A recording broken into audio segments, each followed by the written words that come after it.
comme ni ma koy defee à chaque fois que l'occasion mais en fait nuyu waa diaspora parce que waa diaspora quand même xam nañ ne nekk ci diaspora bi genre prison la parce que nekk ci dëkk boo xam ne miinoo réalité yi xamoo seen jikko bokkoo leen diine pour la majeure partie fitna la quoi donc ñu leen di ñaanal yàlla sàmm leen fa aar leen fa làkk leen fu yàq yëgul di ñaanal réew mi di ñaanal kilifa diine ak kilifa aada yi di ñaan rek lu ñu fi waxtaanee yal na doon lu am njëriñ ci ñun lu am njëriñ ci ñu ñuy déglu mu amal njëriñ itam réew mi. am na solo Cheikh merci beaucoup ci noonu nag la ñuy daal di rek tàmbaleek li nga xamante ne moom moo di waxtaan wi président de la république laa ko naroon woowee de président Lamine Gueye. man ngay waxoon. Mën naa ne doonu ma woon jox la kàddu gi sax mais dama bëggoon wax président Lamine Gueye junj na ko man dama wacaa président de la république laa war nag mu ngi noonu président Lamine Gueye jot na ko junj léegi jëm ci Abdou Nguer voilà comme d'habitude tey place am mu ngi nii chaise vide lañ tegaat nii tey dafa waroon ñëw ndax tey mooy bësam bi mu waroon toog fii jàkkaarloog askan yi également di joxe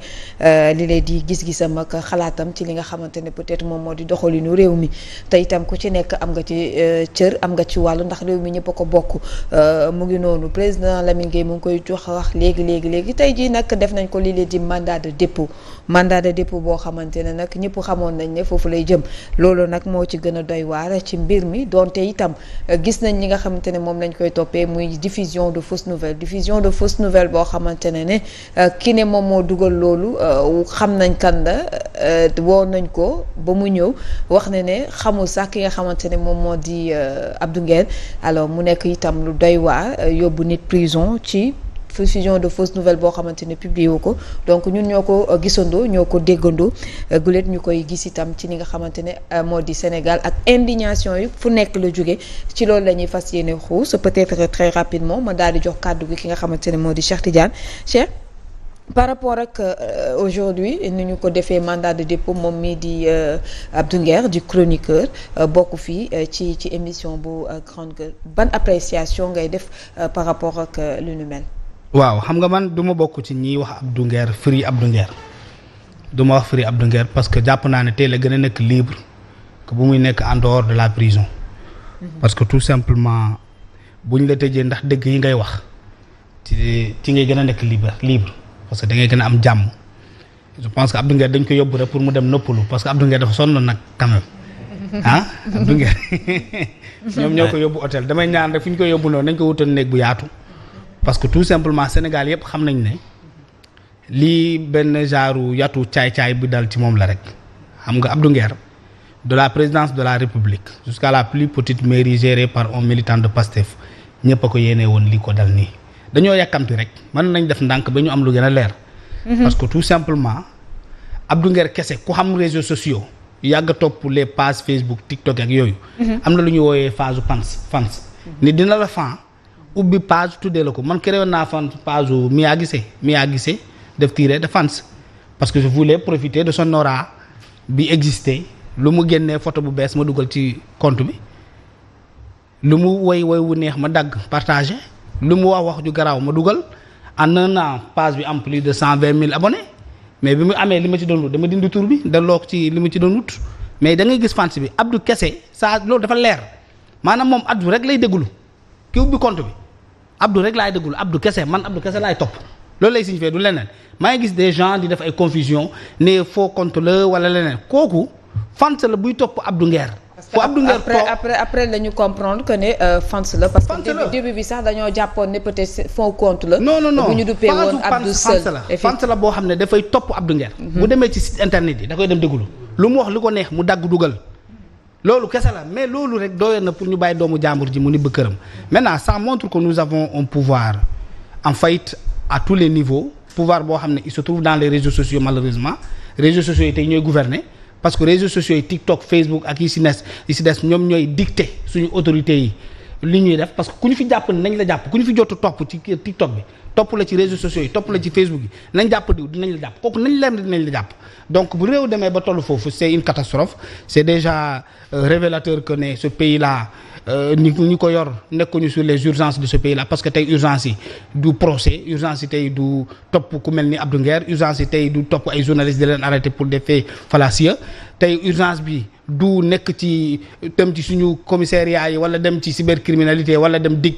installer ay ordinateurs yu bees ordinateur bu nekk ñu jagleel ko benn site internet wala benn télévision pour ñu déglu kuy xas Ousmane Sonko wala ku wax loo xam ne àndul ak Ousmane Sonko ñu topp ko ñu jàpp du foofu c'est pas là-bas l'urgence les urgences aujourd'hui interpellent l'État à plusieurs niveaux ni ñu koy interpeller ci li ñu Sénégalais yi di dund ñu ngi interpeller État bi ci li nga xam ne moom moo nekk ci suñu frontières yi dañ koy fàtte entre le Mali dans l'est du pays de la Mauritanie ak Guinée-Bissau mooy cet enjeu sécuritaire foofu la urgence yi nekk urgence yi mooy la Casamance qui est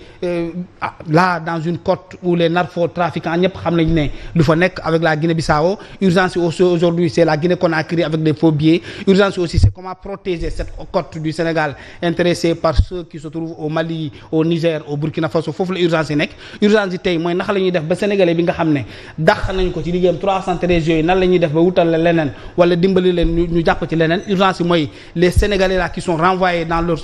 travail ñi nga xam ne ils perdent le travail entreprise yi di tëj suñu diplomatie bi nga xam ne elle est vacillante elle n'a plus de crédibilité dans le monde urgence bi mooy suñu premier ministre bi nan lay def ba recruter ba retrouver sa dignité sa possibilité de voyager di dem di ñëw loolu mooy les urgences aujourd'hui loolu moo war sonnal nguur gi pas di topp ay Abdou Nguer wala di xool Alassane Balde lan lay wax Zik FM parce que il dérange parce que il ne dit pas quelque chose qui nous arrête urgence yi foofu la tey te il faut quelqu'un qui puisse dire cela à Ousmane Sonko et à Bassirou Diomaye Faye qu'il soit même des rangs de la mouvance présidentielle loolu mooy que ñu ñeme Ousmane Sonko ñeme Bassirou Diomaye nee na hey les Sénégalais s'ils vous ont porté ici c'est parce que ils ont eu confiance en vous parce que vous avez tenu beaucoup de promesses loolu mooy urgence bi tey mais pas di toog ci télé bi naan way jàpp nañu Abdou Nguer j'ai vu des gens qui di koy après y a la liste est encore longue il faut arrêter Kandé il faut arrêter Thierno Diop il faut arrêter tel mais un pays qui tombe dans cette bassesse-là. C'est un pays qui oublie les enjeux. Alors, et les enjeux aujourd'hui sont des enjeux de développement. Alors sur ce point, est-ce que nous risquer créer d'autres Abdou Nguer en mettant Abdou Nguer en prison peut-être pour mu noppi wala pour une punition peut-être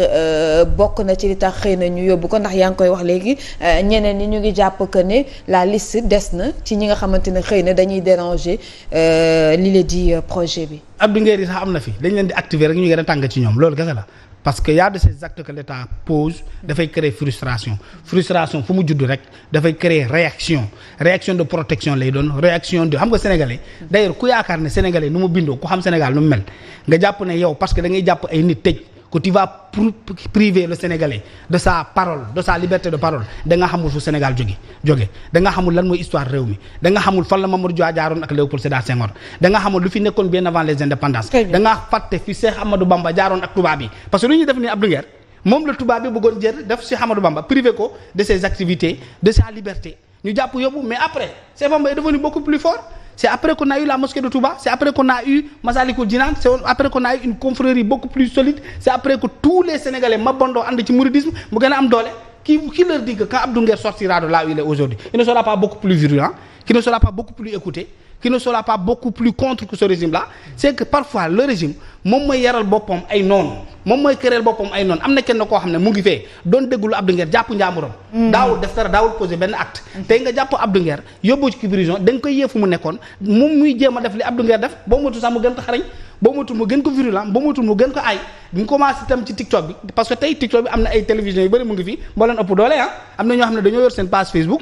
moo gën a ëpp vu ay site internet yu bëri yi fi nekk donc ñooñu da nga leen di yee ñu nga créer des rebelles et ces rebelles là multipliés par 5 par 10 par 100 ça kan moo ci qui va payer les pots cassés c'est l'État c'est le pouvoir encore une fois nous avons besoin d'un pouvoir fort nous avons besoin d'un régime fort nous avons besoin d'un premier ministre fort pas parce qu'il menace fort pas parce qu'il emprisonne des gens fort pas parce qu'il fait peur mais parce qu'il comprend les enjeux qui accablent les Sénégalais il essaie de trouver des solutions. am na solo merci beaucoup Kandé dinañ ci ñëwaat léegi alors Alassane Balde ci ki nga xamante ne moom moo di Abdou Nguer envoyé en prison pour diffusion de fausses nouvelles. Malheureusement ça pose toute la problématique de li nga xamante ne moom lañ fi doon wax jamono yële yëpp passé finalement on se retrouve plus entre qui est système et qui est anti-système. je pense qu'on l'avait théorisé pendant des années pour wax ni ñii fi jiitoon ñëpp ñoom ñoo nekk le système et que c'était mauvais ce n'est pas du bon yamul dara lu baax nañ jël sànni yëpp mbalit